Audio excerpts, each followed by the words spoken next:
All right. First, I guess I need to unmute myself before I start talking. So here, doing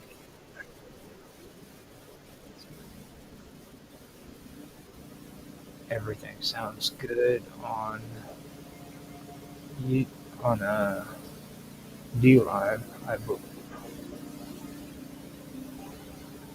and checking everything out on YouTube. Everything sounds good on YouTube. Everything sounds good on Kick. Twitch is up, and it sounds good too.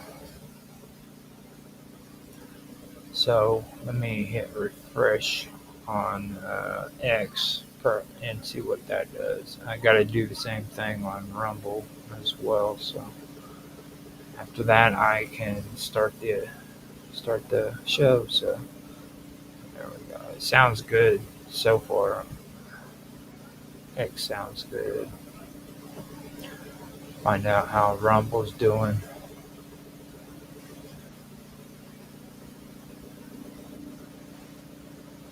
Find out. Okay. Rumble's up and going. So we have everything ready. I already smoked my cigarette and I have my coffee. So we are ready to go. All right. So today I'm going to be going over Esoteric Agenda, and this is the second episode of it. So I hope you guys do enjoy it. What I usually do is a countdown and then start the show because I also edit this down so that it's a clean edit and it goes from the wonderful world of weirdness to my other channel, which I had before this one called Strange Stories. So just so you guys know. All right, so let me go ahead and get it started. 3, 2, 1, now. Hello, everybody, and welcome back to another episode of Esoteric Agenda. This is actually the second live stream for Esoteric Agendas. The other uploads that I've been having come out are previous attempts at streaming that I did a long time ago, and I had to go through and edit them and put them up. This is a actual live stream that's taking place on the wonderful world of weirdness on both YouTube and Rumble. If you guys want to see this again, you can see it in the live streams.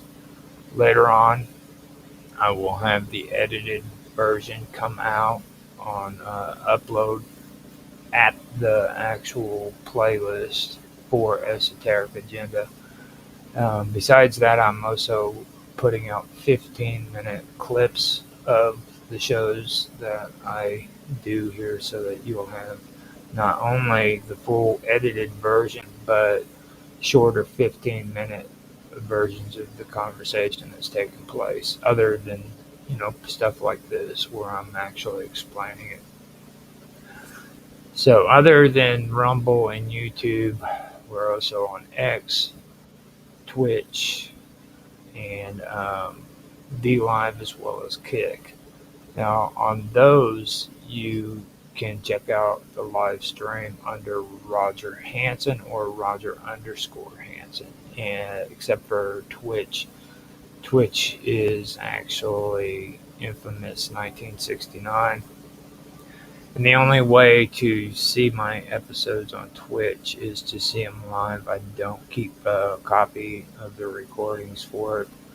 They've been doing some weird stuff when it comes to memory and stuff, so I just decided that I am not going to keep a copy of it because it's becoming more of a hassle on there to have them than it is to just go ahead and do live streams. And if somebody wants to check out my show, they can.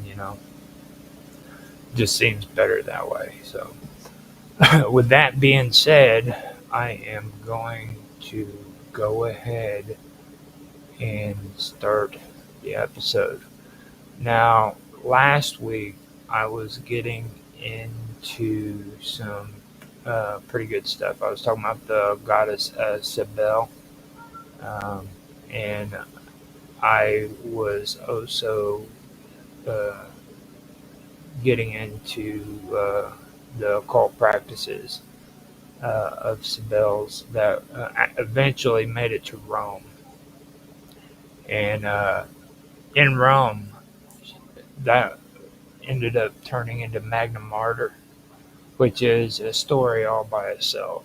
That is pretty cool. Then I was talking about the word Ida and how it has roots in ancient languages and mythologies. Uh, Now, that is associated with mountains like Mount Ida of Crete and Mount Ida in the Troad region of Assyria Minor, which is modern day Turkey, just so everybody knows. So I got there, and then I wanted to talk about Ida more. Ida was actually a pretty good topic, so I ended up getting into all of that. Now, um, what I want to do is kind of go through some of the interesting stuff. Actually, I don't know if I did discuss Mount Ida, did I? Yeah, I think I just talked about Cybele and Magna Martyr. So today I will be talking, in the first part, I'll be talking about Cybele, and then I will be talking about um, Ida, Mount Ida.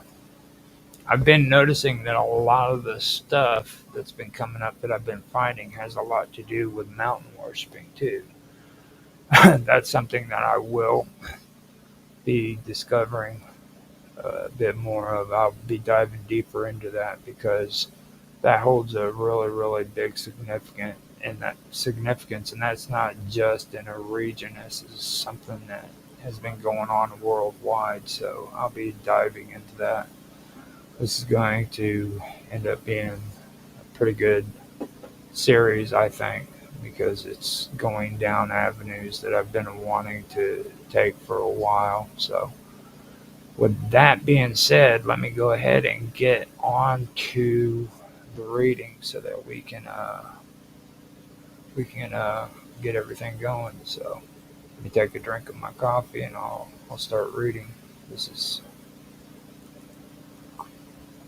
okay. So here it is. During the Second Punic War, which was between 218 to 201 BCE, Rome was locked in a devastating struggle with the Carthaginians' general Hannibal, whose military campaign had brought the Roman Republic to the brink of ruin.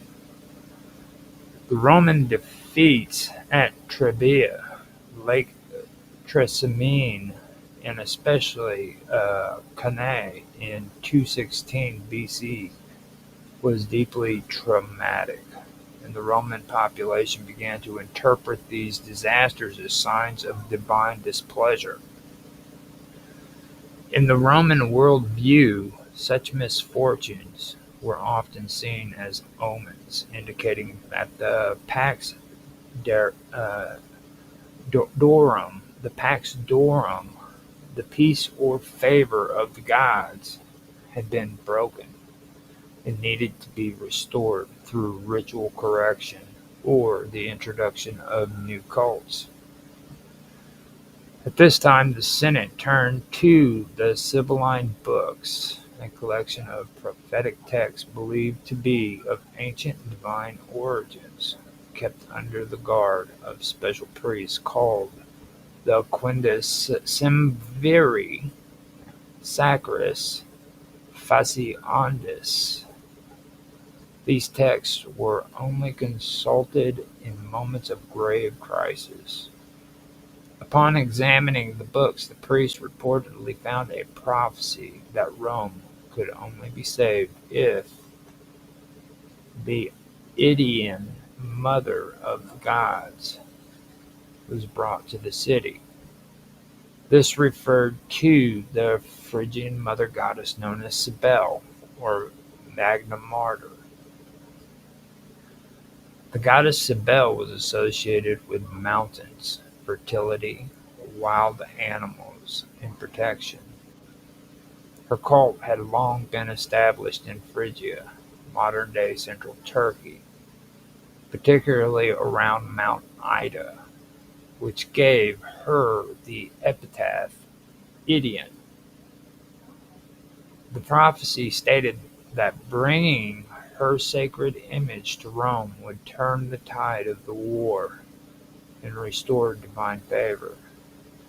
In response, the Roman Senate dispatched an official delegation to the city of Pergamum, a Hellenistic kingdom allied with Rome, where the sacred black stone represented the goddess, where the sacred black stone representing the goddess was kept.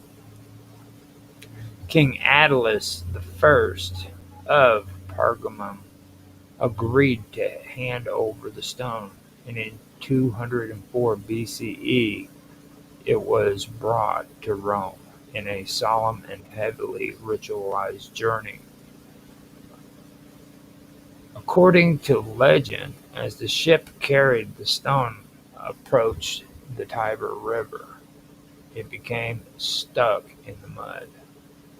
Only when Claudia Quinta, a Roman matron accused of sexual impropriety, publicly proved her chastity through prayer and miraculously hold up, I've got to read that again. I think I've read this before, but I messed that up too. I got excited. Only when Claudia Quinta, a Roman matron accused of sexual impropriety, publicly proved her chastity through prayer and miraculously freed the ship was the goddess's approval confirmed. This moment became a powerful narrative about the restoration of Rome's moral and divine order. The stone was first placed in the Temple of Victory on the Palatine Hill. A few years later, a full temple was constructed for Magna Martyr, foreign deity Magna Martyr, dedicated in 191 BCE, also on the Palatine. The introduction of this foreign deity marked a major turning point in Roman religious practice, and so forth. Although initially controversial due to her ecstatic rites and foreign origins, her presence was ultimately accepted as a necessary intervention to secure divine protection. The entire episode illustrates how seriously Romans took omens and divine portents, especially in times of national peril. The war with Hannibal was not only a military crisis, but also a spiritual one. By importing Magna Martyr from Phrygia in response to the Sibylline prophecy, Rome sought not just victory in war, but a reaffirmation of its place within the cosmic order, maintained through proper reverence and religious observance. The Black Stone, believed to embody the goddess Magna Martyr or Cybele, was one of the most symbolically important sacred objects in Roman religion. It was brought to Rome from the Phrygian city of Pacinus in 204 BCE during the Second Punic War in response to a prophecy from the Sibylline books.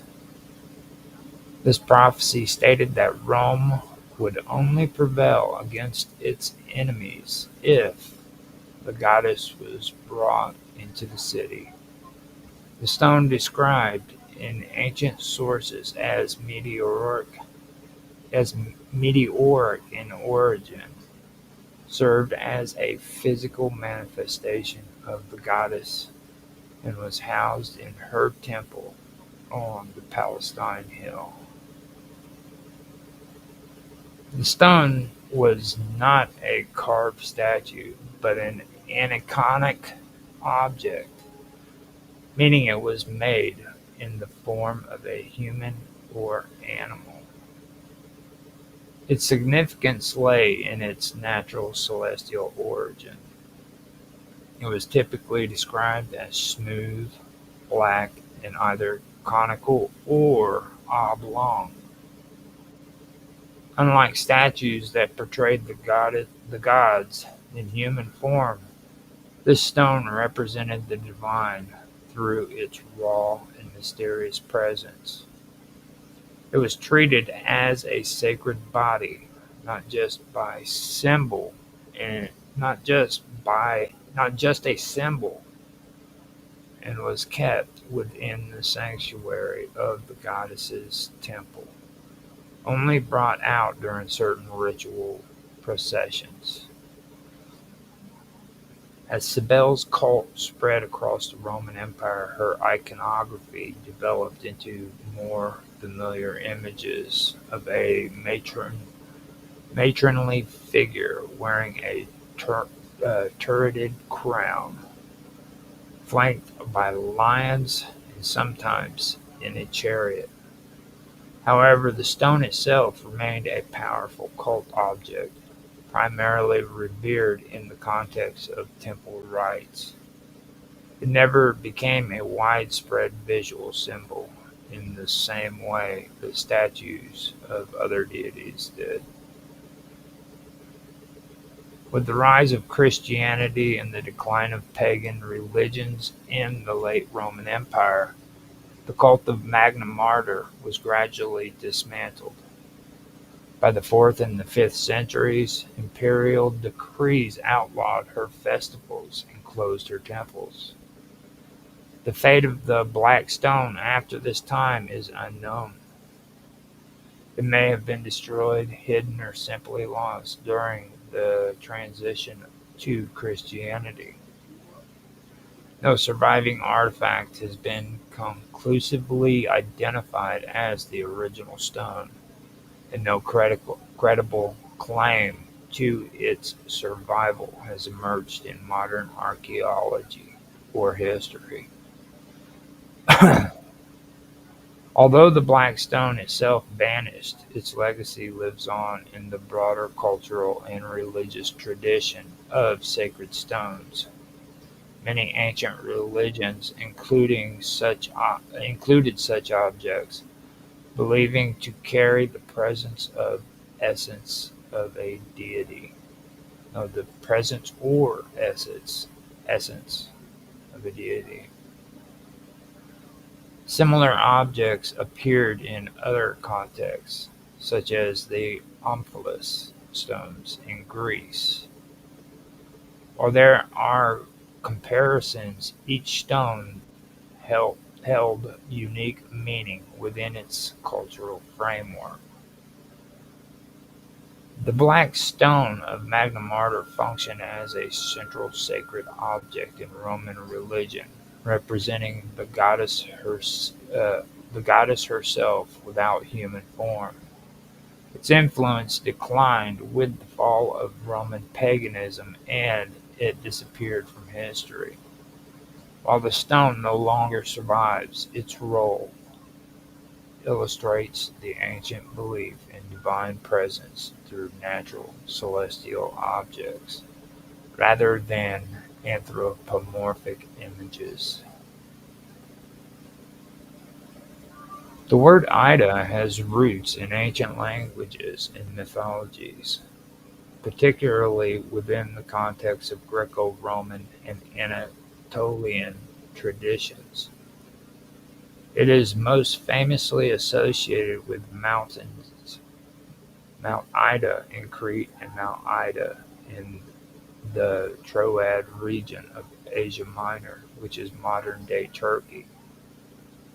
Both mountains hold deep mythological significance, and the name Ida is thought to have originally meant something like wooded mountain or forest hill in ancient Anatolian or pre-Greek languages, possibly Luwian or Hittite. In Greek mythology, Mount Ida of Crete was the sacred birthplace of Zeus, where the first infant god was hidden and raised in a cave by nymphs. Where the infant god was hidden and raised in a cave by nymphs to protect him from his father Kronos. This mountain became a symbol of divine protection, nurturing, and connection to the gods.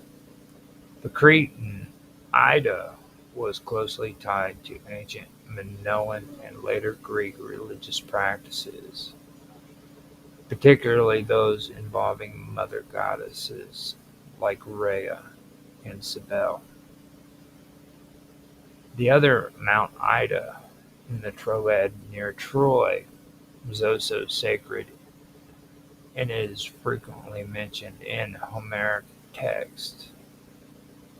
It was the setting for many myths, including those concerning the judgment of Paris, which led to the Trojan War.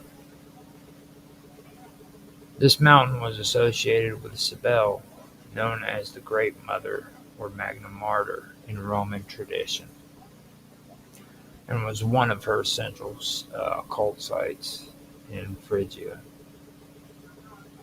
In this text, Ida became linked not just to a geographical location, but to a divine feminine and ancient mother goddess worship. In later Latin and poetic traditions, Ida sometimes functions as a symbolic or literary reference to nature, divine motherhood, and sacred geography. The mountain's name became almost interchangeable with the goddess or the goddesses and rituals associated with it, reinforcing its spiritual weight. So the word Ida ultimately denotes more than just a mountain. It embodies the idea of sacred space, divine birth, motherly care, and the spiritual bridge between earth and deity in ancient Mediterranean religions. Its meanings evolved, but always maintained the aura of sacred femininity and mythic depth. Ostanis is a legendary figure often associated with ancient Persian wisdom and is frequently cited in Greco-Roman texts as one of the earliest magi or alchemists. Although there is no firm evidence that he was a real historical person, he came to represent the archetype of an Eastern sage, especially within the context of alchemy, astrology, and esoteric knowledge. The name Astanis may have been a Greek rendering of a Persian or Median title or name, possibly used symbolically to denote a generic wise man from Persia. Ostanes appears in classical literature as a traveling magician, a purveyor of hidden knowledge. He was said to have accompanied the Persian king Xerxes during his invasion of Greece, and was credited with introducing the Greeks to magical practices. Greek authors such as Pliny the Elder, Plutarch, and later alchemical writers referred to Ostanes as a master of secret arts, particularly in the realms of transmutation, the preparation of elixirs, and the spiritual dimensions of matter. The writings attributed to Ostanes, often appearing centuries after his supposed lifetime, were pseudepigraphical, that is, written by later authors. He used his name to lend authority to their work. These texts were commonly found in Hellenistic Egypt and the broader Greco-Roman world, where they merged elements of Babylonian, Egyptian, and Persian religious and scientific traditions. The alchemical teachings connected to Ostanes often emphasizes the purification of metals, the symbolic transformation of the soul, and the correspondence between cosmic and material processes. In these writings, Ostanes is often portrayed as discussing the Philosopher's Stone, a legendary substance believed to transmute base metals into gold and grant immortality. He is also credited with describing the stages of alchemical work, which often included operations like calcination, dissolution, coagulation, and sublimation, each with both material and spiritual implications. These processes were not only physical but also allegorical, symbolizing the journey of the soul through suffering, purification, enlightenment, and union with the divine. His teachings frequently intersected with the Hermetic tradition, particularly through the shared belief that alchemy was a divine science passed down from the gods to the earliest sages. In this light, Ostanes was not merely a technician or sorcerer, but a priest, philosopher, whose understanding of the material world was deeply tied to metaphysical truths. His writings often warn that true mastery of alchemy required moral purity, inner discipline, and spiritual insight. Though no original text of Ostanes survive from antiquity, many Arabic and Latin manuscripts of alchemy from the medieval period reference him, along other legendary figures like Hermes Trismegistus, Zosimus of Panopolis,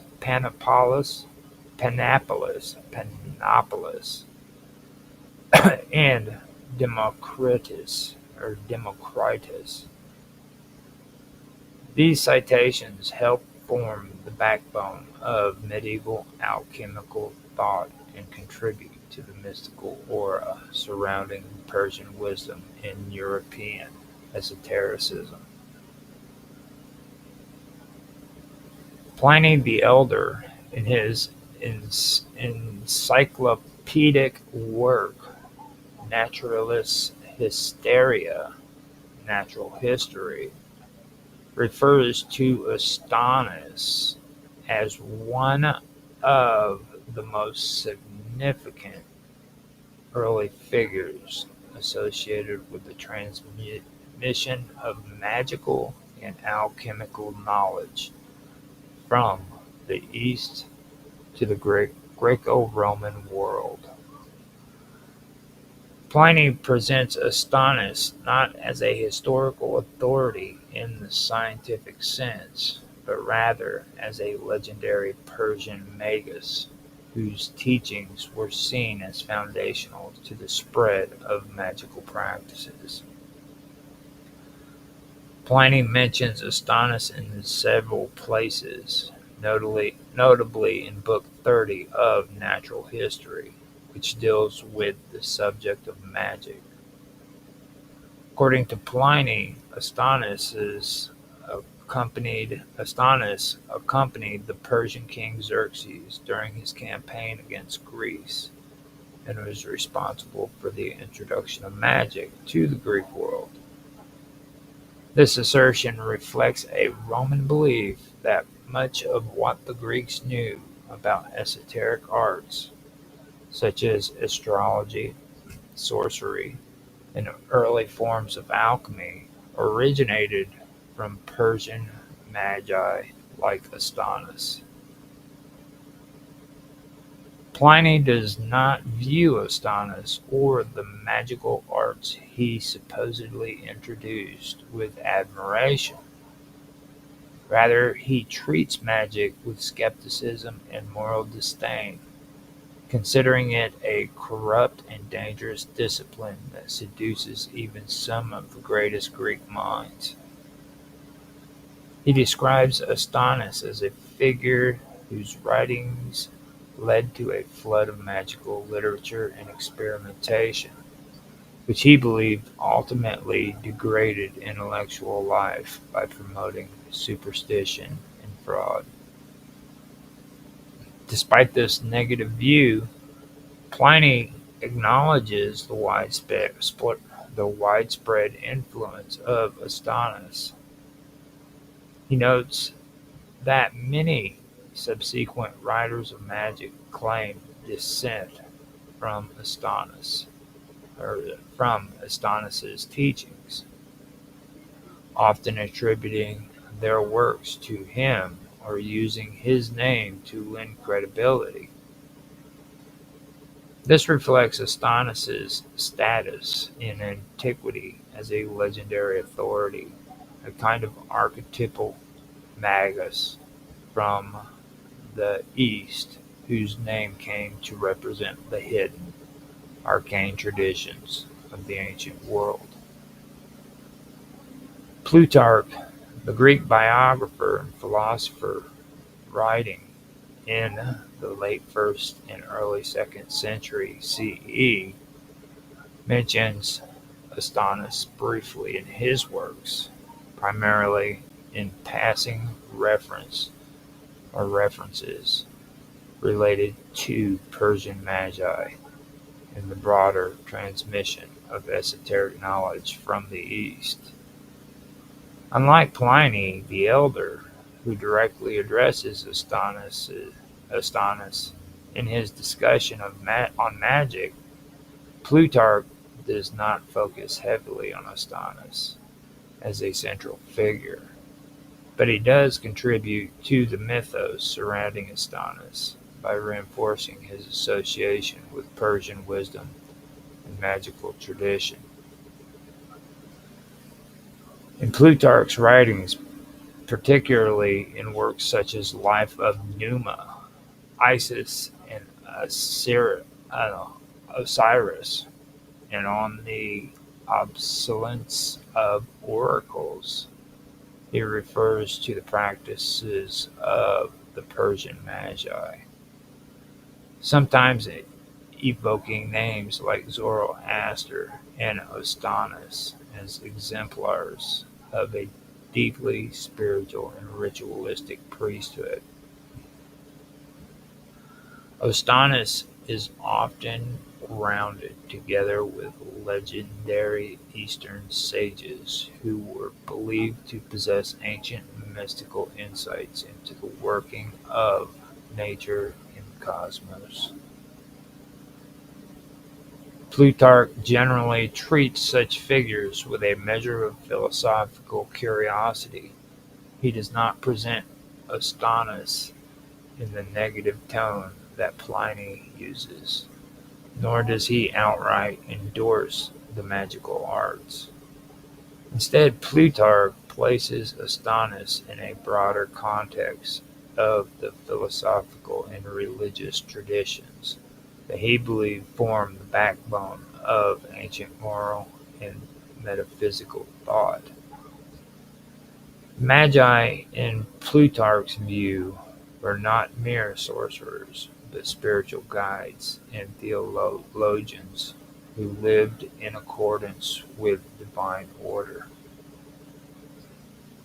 The mention of Astonis in connection with the Persian Magi helped reinforce his status in the Greek-Roman imagination as an ancient font of arcane knowledge.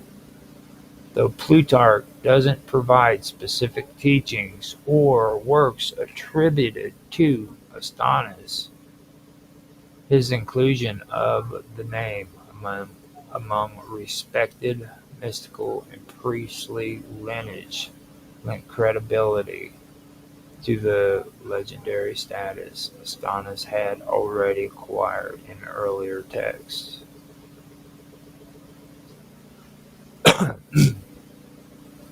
Plutarch's reference to Astonis are respectful and philosophical, casting him not as a charlatan, but as part of a sacred tradition of Eastern wisdom.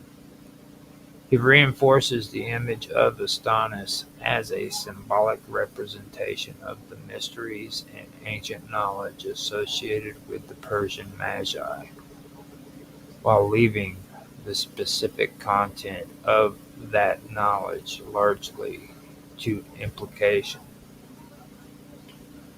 Astonis is deeply associated with the ancient alchemical tradition, and it's frequently cited as a master of the arcane and is frequently cited as a master of the arcane scientist or sciences, particularly the transformative art of alchemy.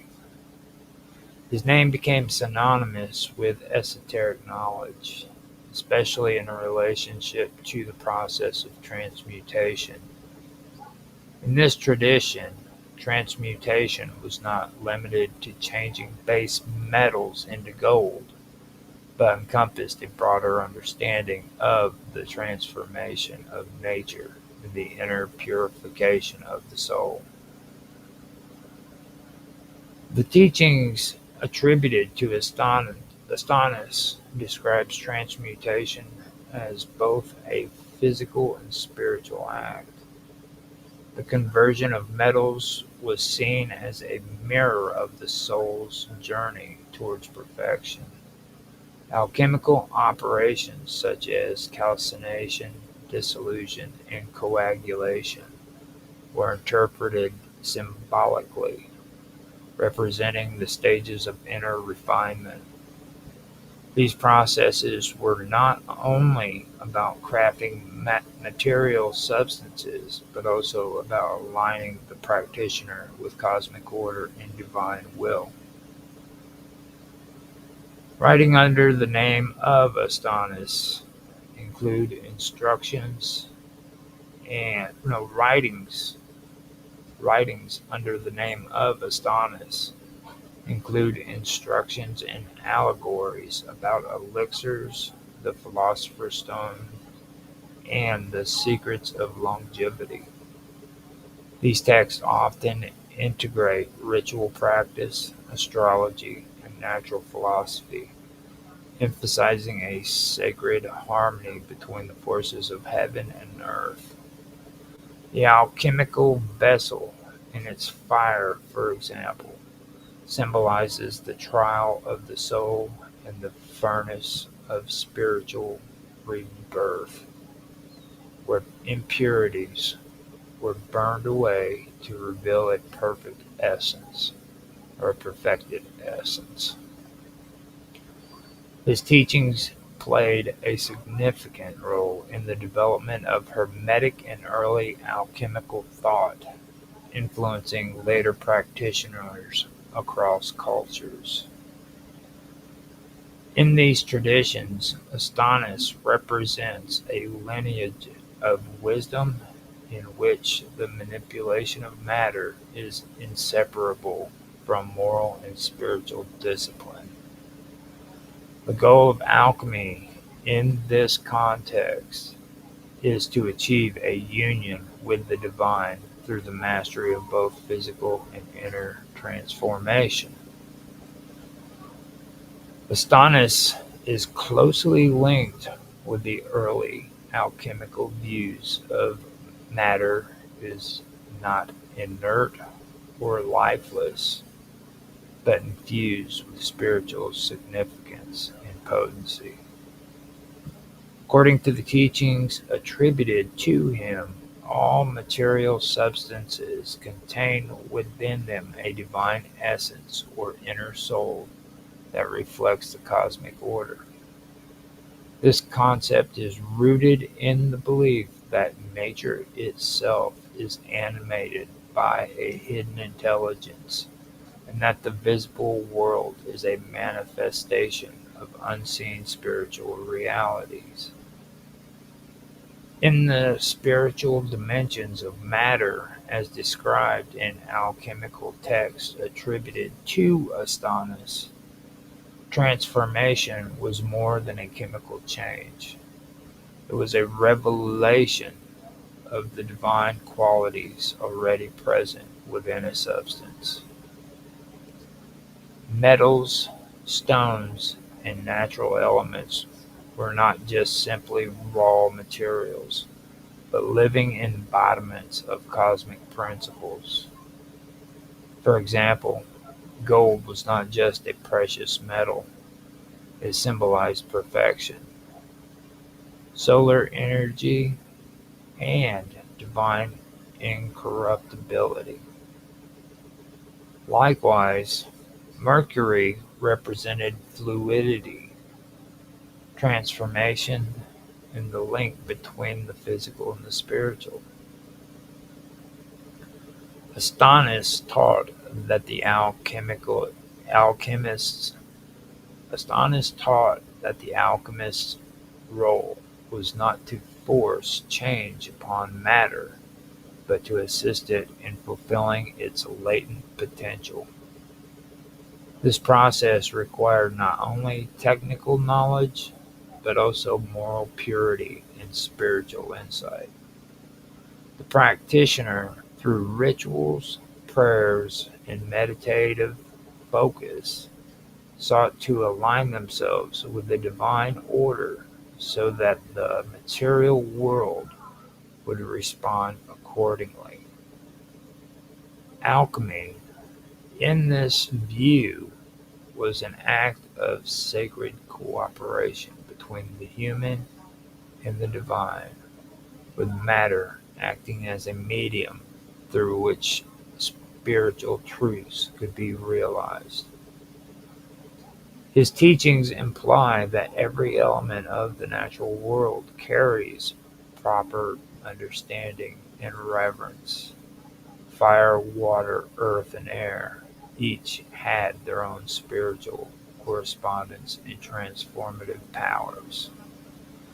The process of distillation, for instance, could be seen as freeing the spirit from the body of a substance, while coagulation could symbolize the descent of the spirit into form. This theory presents a vision of the universe in which everything is interconnected and filled with purpose. To Astonis, the transformation of matter was not merely utilitarian, but mystical. It reflected a sacred cosmology in which all things aspire to return to their original divine state. The alchemist, through disciplined work and spiritual devotion, played a role in this cosmic drama, helping matter reveal its inner light and aiding the soul's ascent through understanding and unity with the natural world. In the alchemical writings attributed to Astonis, the purification of metals was described not only as a technical process, but also as a sacred ritual that mirrored the refinement of the soul. While specific recipes and steps varied across different manuscripts, a consistent theme emerges that true transmutation required the metal to be stripped of its imperfections in order to reveal its inner perfected essence. This purification was often considered the first and most essential step in the path towards creating the Philosopher's Stone or achieving transmutation. Astonis's approach began with the selection of impure metals, typically lead or copper, which symbolized the base, unrefined state of both matter and the human condition. The first stage in the process was calcination, where the metal was exposed to intense heat in a furnace until it was reduced to ash or a fine white powder. This was seen as the burning away of corruption, ego, and earthly impurity.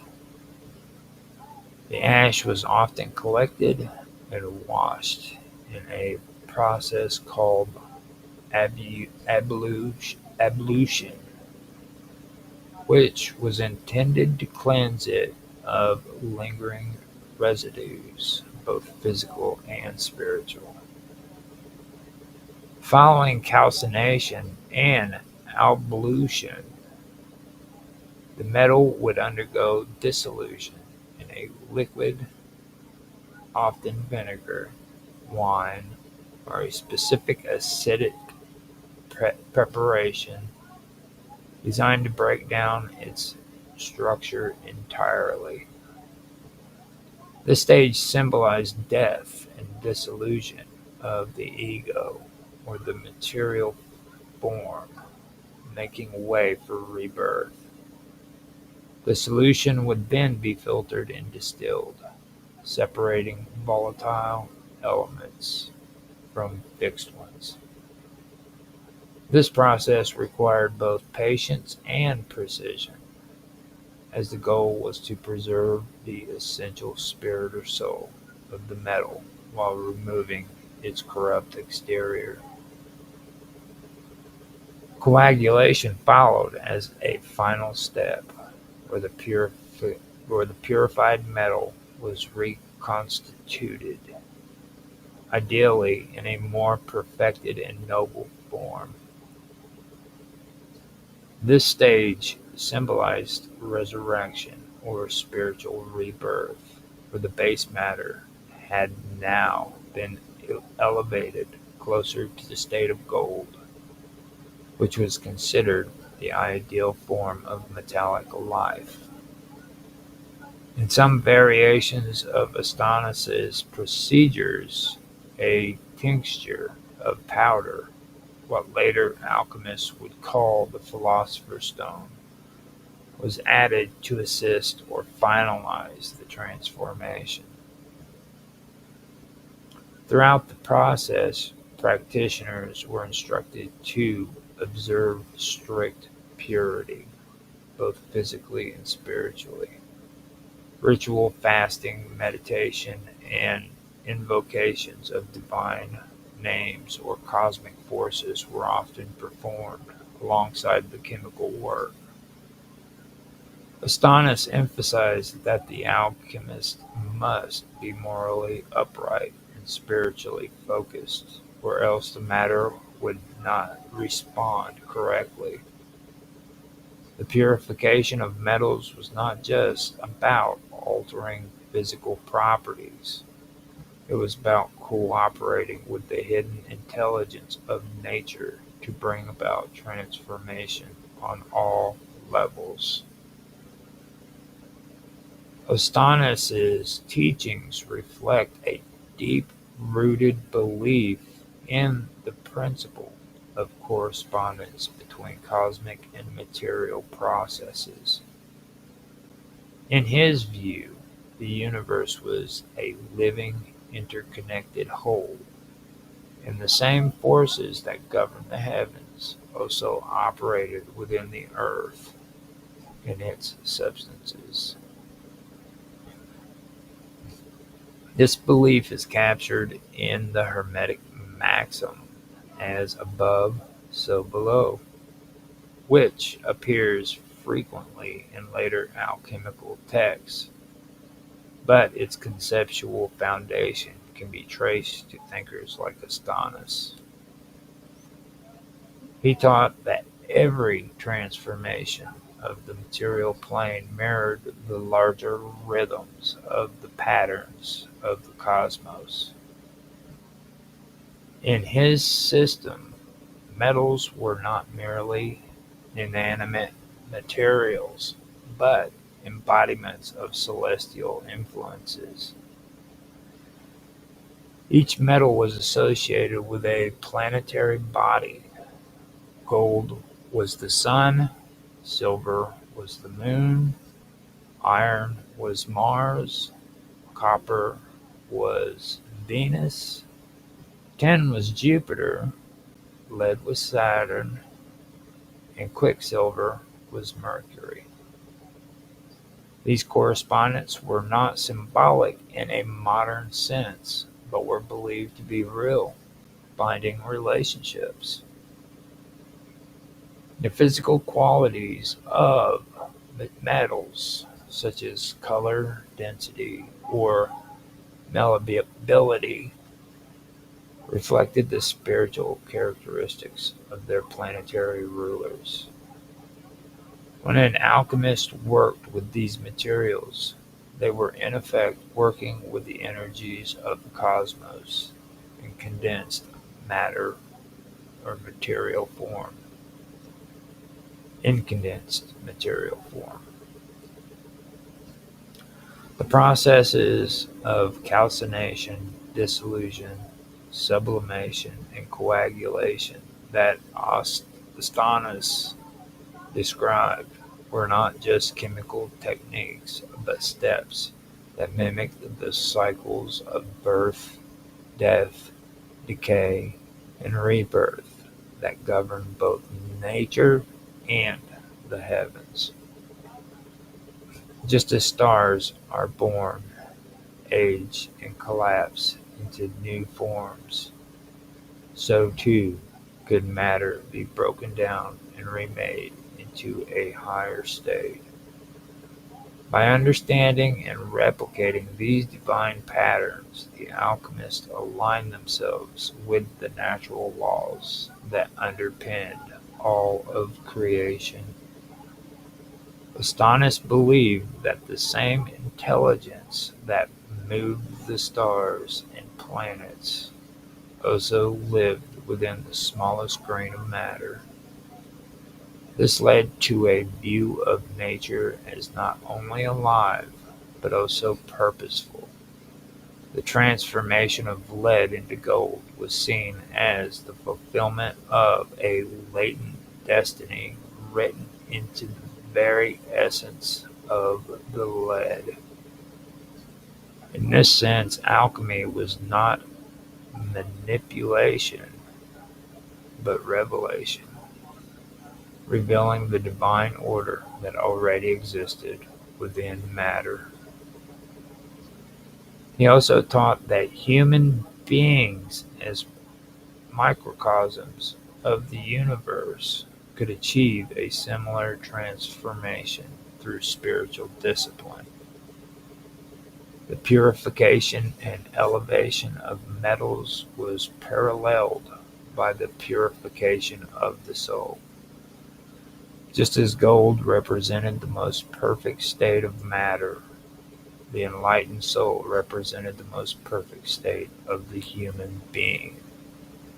The alchemists, through inner work and outer labor, sought to mirror the cosmos within themselves, achieving harmony between the macrocosm and the microcosm.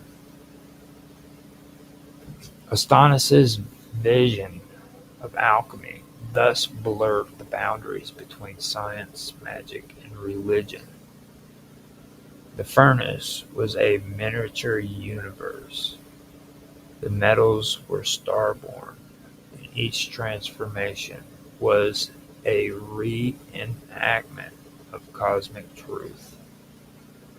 His belief in the correspondence between cosmic and material processes formed the foundation for a spiritual science that saw no division between the heavens above and the matter below, only a unified order waiting to be unveiled through wisdom, purity, and reverence. Astonis's teachings included a strong emphasis on the role of divine intermediaries, spiritual guidance, and sacred rituals in the alchemical process. For him, the practice of alchemy was not merely a physical art of transforming metals, but a spiritual discipline that required the cooperation of higher intelligence or intelligences. These divine intermediaries were believed to inhabit a realm between the earth and the celestial, acting as messengers, guardians, or facilitators of transformation. They were often envisioned as spirits, angels, or cosmic intelligence associated with the planets and elements.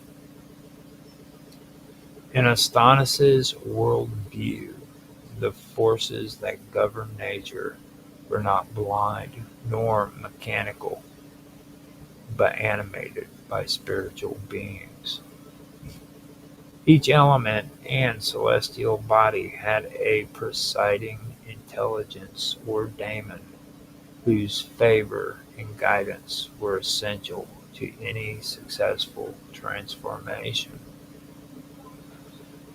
Before engaging in any major operation, the alchemist was expected to seek the blessing of these beings through ritual, invocation, or purification.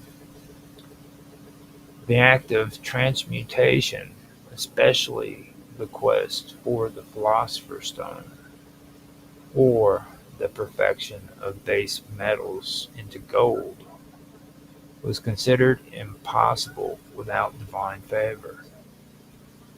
Alchemical work was thus as much a devotional practice as it was an experimental craft. Ritual played a central role in this process. These rituals were designed to align the alchemist's intentions with the will of the cosmos, and to prepare both the practitioner and the materials for spiritual elevation.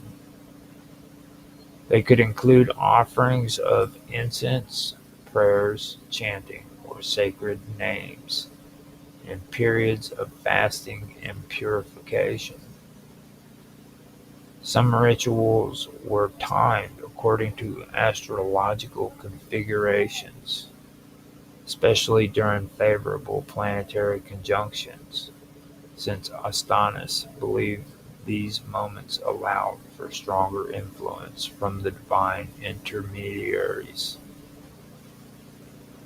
The workspace itself was often consecrated, and tools were crafted or prepared with symbolic meaning, reinforcing the sanctity of the process. Astonis also emphasized the need for spiritual guidance, either from a master or through divine relation or revelation. The complexities of alchemy in his teachings could not be understood through reason alone. True knowledge was believed to come through illumination, an inner awakening brought about by grace or by communion with higher intelligence. The alchemist was therefore expected to cultivate a state of humility, discipline, and moral purity to become a worthy vessel for this higher knowledge. This guidance was sometimes described as coming in dreams, visions, or moments of intense contemplation, often interpreted as messages from divine sources. His view of intermediaries extended into the philosophical idea that all transformation was mediated, that nothing could pass from a lower state to a higher one without the assistance of a bridge or agent. Just as fire transforms matter, or the sun nourishes life on earth, divine intermediaries were thought to act as metaphysical bridges, allowing the spiritual and the material to interact. These beings were not worshipped in the way that deities might be in formal religion, but rather revered as essential partners in a cosmic process of awakening and perfection. Ostanis regarded moments of intense contemplation as essential to the alchemical process, not just as a as a mental exercise, not just as a mental exercise, but as a spiritual state in which hidden truths could be revealed. For him, contemplation was not passive reflection, but an act of inner alignment with the deeper structures of the cosmos. These moments were understood to create a sacred stillness in the practitioner's mind, where the noise of ordinary perception gave way to visionary insight. Astonis believed that such states allowed one to penetrate beyond the visible world and make contact with divine realities or intelligence that guided transformation. Contemplation in Ostanis's system was a preparatory discipline and a form of communion. The alchemists would isolate themselves, sometimes fasting or engaging in ritual purification, and enter a meditative or trance-like state. This was a time when the spiritual eye could open, allowing the practitioner to perceive symbolic truths, receiving intuitive guidance, or even have direct inner experiences on the principles behind alchemical operations. These could manifest as images, internal voices, dreams, or a sudden and silent understanding, a kind of flash of gnosis. The knowledge gained in such moments were seen as higher than intellectual reasoning. It was considered a form of divine transmission. Astonished tied these moments to the concept of sympathetic resonance between the soul and the cosmos. He believed that by purifying the self and concentrating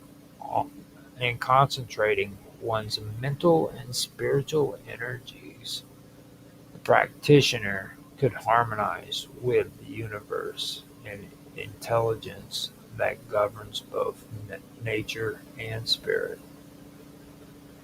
In such alignment, knowledge would descend unbidden, and the mysteries of transformation would reveal themselves not in words, but in inner experiences that transcended language.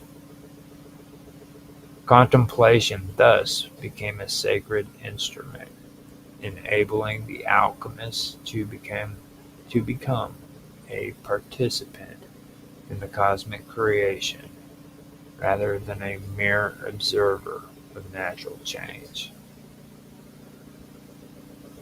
In some texts attributed to or influenced by Ostanis, these moments are described as visionary thresholds in which the alchemist might witness archetypal or archetypal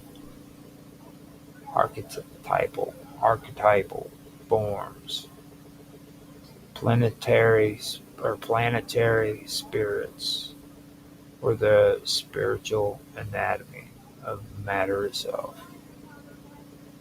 They were not just seen as hallucinations, but as true insights into the metaphysical structure of reality. Importantly, Astonis emphasized that such visions could only occur to one properly prepared through ethical living, humility, ritual discipline, and sincere devotion. Contemplation, then, was both a gift and a skill, cultivated through deliberate practice, but ultimately bestowed by the divine in response to inner readiness. Through this emphasis of contemplation states, Astonis helped to frame alchemy not only as a proto-scientific endeavor, but as a form of sacred philosophy. These moments of intense inner focus were, were the portals through which the unseen could inform the seen, where the higher worlds could impress their order on the lower, and where the alchemists could glimpse the divine architecture behind all transformations. Astonis taught that all transformations, rather in nature, the human soul, or in the laboratory, required a mediated principle. He believed that nothing could shift from a lower to a higher state on its own. There always had to be an intermediary, a bridge, agent, or channel through which the energies of transformation could pass. This principle applied equally to physical substances undergoing refinement, to the soul seeking spiritual ascent, and to the cosmos itself, where celestial forces govern change and growth in the natural world through layered systems of influence. In alchemical terms, Astonis suggested that base metals could not become noble without the presence of a transforming agent.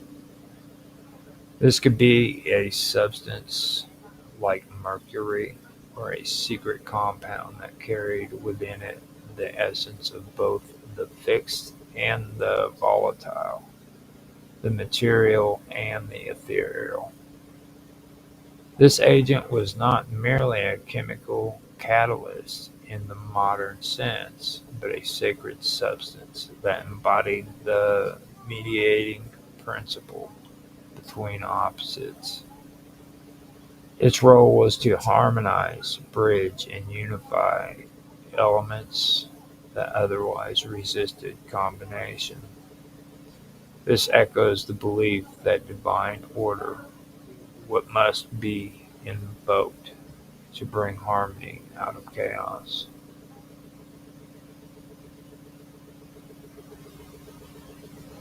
In the realm of the soul, Astonis taught that humans could not achieve spiritual elevation purely by will or intellect. A spiritual guide, divine intermediary, or celestial intelligence was required to draw the soul upward.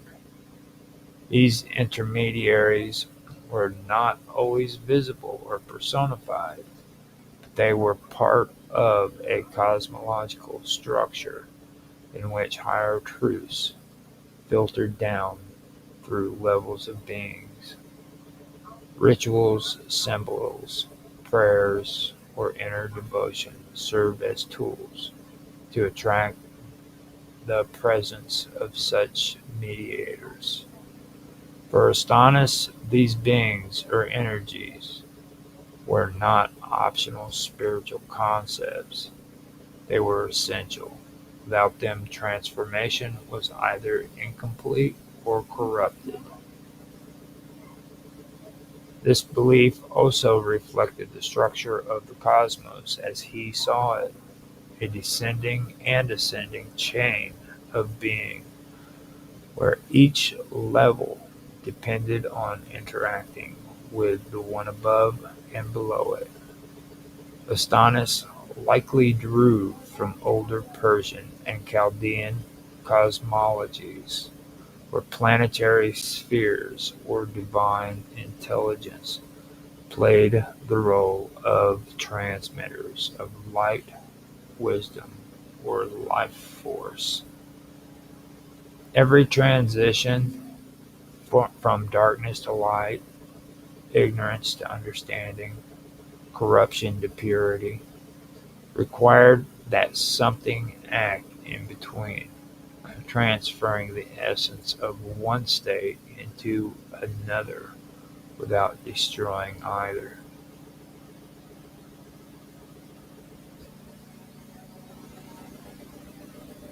Astonis's viewed the absence of such mediation as the cause of failed transmutations, both in the laboratory and in spiritual practice. Just as a metal would remain impure if the right agent were missing, a soul could fall into delusion if it tried to rise without proper alignment. In this way, he placed deep spiritual and philosophical meaning into the idea of mediation. The word itself was a web of such mediators. The world itself was a web of such mediators, each one participating in a chain of causality and elevation that linked the earthly to the divine.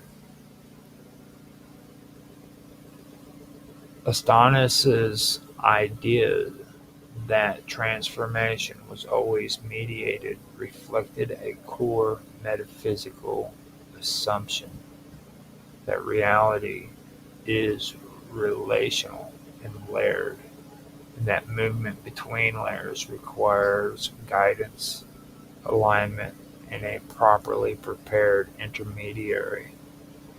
Whether this was a chemical compound, a planetary intelligence, or a purified state of consciousness, the mediator was essential, not just to the process, but to its legitimacy and success.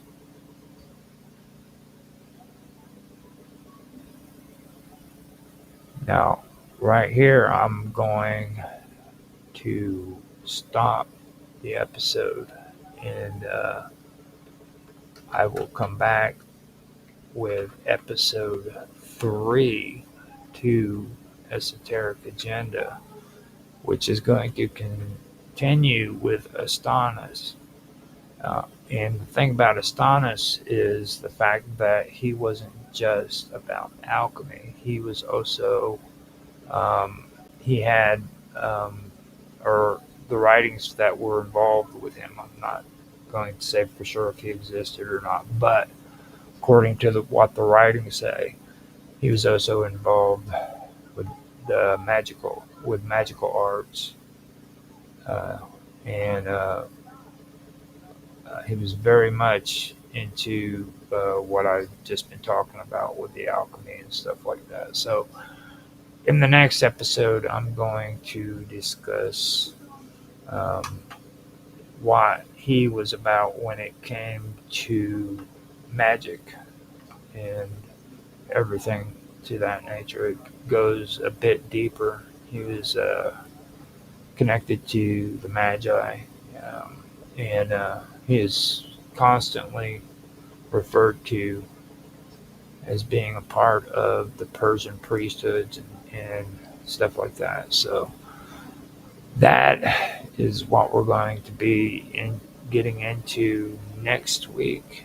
Now, I'm gonna look on here and see if we've got 3 viewers on Rumble and no comments. That's fine. No comments on X. No comments on Twitch. Nothing on D Live as well, and nothing on Kick. Now, we don't have anything on YouTube either, so looks like we have come to the end of the hour. I have no comments to respond to. Like I said just now, we are on Rumble, X, Twitch, D Live, Kick, and YouTube. I have the Wonderful World of Weirdness on both Rumble as well as YouTube. Not only will this stream be a live stream, but I'm also going to edit it and make it into an edited version, which I'll put on my other channel that I had before, The Wonderful World of Weirdness, where most of this originally came from, which is my YouTube channel, Strange Stories.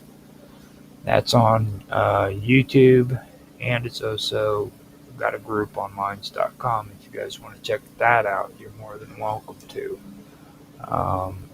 Now, other than that, I will be streaming these episodes also on X as Roger Hansen at ROGLOL1973, as well as on Infamous 1969 on Twitch, which doesn't have any copies of the video after the live stream. It's just straight live stream, and then that's it. So you can catch me live whenever I do stream on Twitch, but there's nothing recorded afterwards. But like I said, you can find me on there as Infamous 1969. Other than that, I am on DLive as Roger_Hansen. You can find me there. And on Kick, I am Roger_Hansen as well.